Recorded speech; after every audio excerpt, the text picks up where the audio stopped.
Hello, ഇന്ന് നമ്മളൊരു aquarium set ചെയ്യാണ്. അക്വേറിയം എന്ന് പറയുമ്പോൾ അത്ര വലിയ അക്വേറിയം ഒന്നുമല്ല. ഈ ഒരു ജാറിൽ സെറ്റ് ചെയ്യാൻ പറ്റിയ 2 കുഞ്ഞു ഗപ്പികളെ ഇടാൻ പാകത്തിനുള്ള ഒരു അക്വേറിയമാണ് സെറ്റ് ചെയ്യുന്നത്. അക്വേറിയത്തിൽ വെക്കാനായിട്ട് ഞാൻ ഈ ഒരു പ്ലാന്റ് എടുക്കുന്നുണ്ട്. ഇതൊരു അക്വാട്ടിക് പ്ലാന്റ് ആണ്. ഇത് വെള്ളത്തിൽ വളരുന്നതാണ്. വെള്ളത്തിൽ മുങ്ങി നിന്ന് വളരുന്ന ഒരു പ്ലാന്റ് ആണിത്. ഓക്സിജൻ നന്നായിട്ട് പ്രൊവൈഡ് ചെയ്യുന്ന ഒരു പ്ലാന്റ് ആണ്. അതുകൊണ്ട് തന്നെ അക്വേറിയത്തിൽ സാധാരണയായിട്ട് ഉപയോഗിക്കുന്ന ഒരു പ്ലാന്റ് ആണ്. എല്ലാ അക്വാ ഷോപ്പിലും നമുക്കിത് വാങ്ങിക്കാനായിട്ട് കിട്ടും.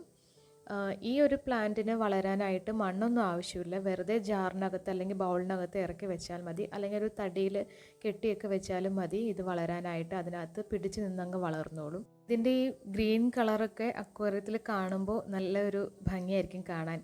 അപ്പോൾ അതുകൊണ്ട് തന്നെ അക്വേറിയം ഡെക്കറേറ്റ് ചെയ്യാനായിട്ട് ഇതേപോലത്തെ പ്ലാന്റ്സ് നമ്മൾ സാധാരണയായിട്ട് ഉപയോഗിക്കുന്നുണ്ട്. പ്ലാന്റിനെ കൂടാതെ ഞാൻ കുറച്ച് കല്ലുകളും കൂടെ എടുക്കുന്നുണ്ട്.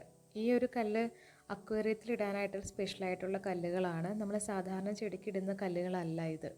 അപ്പോൾ ഈ കല്ല് നമ്മൾ ഷോപ്പിൽ നിന്ന് വാങ്ങിയതിന് ശേഷം നന്നായിട്ട് കഴുകി ക്ലീൻ ചെയ്ത് എടുത്ത് വെച്ചിട്ടുള്ള കല്ലുകളാണ്. അപ്പോൾ ഇതേപോലത്തെ കുറച്ച് കല്ലുകൾ കൂടെ നമുക്ക് അതിനകത്ത് ഇട്ട് കൊടുക്കുകയാണെങ്കിൽ നമ്മുടെ അക്വേറിയം നല്ല ഭംഗിയായിരിക്കും കാണാൻ.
അപ്പോൾ ഫ്രണ്ട്സ്, ഇന്നത്തെ വീഡിയോ ഇഷ്ടമായ ലൈക്ക് ചെയ്യുക. അതുപോലെ വീഡിയോയെക്കുറിച്ചുള്ള അഭിപ്രായങ്ങൾ കമൻറ്റ് ചെയ്യുക,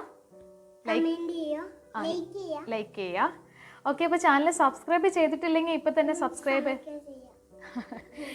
ചെയ്ത് നമ്മുടെ ഫാമിലിയിൽ ജോയിൻ ചെയ്യുക. അപ്പോൾ നമുക്കിനി അടുത്ത വീഡിയോയിൽ കാണാം. ബൈ.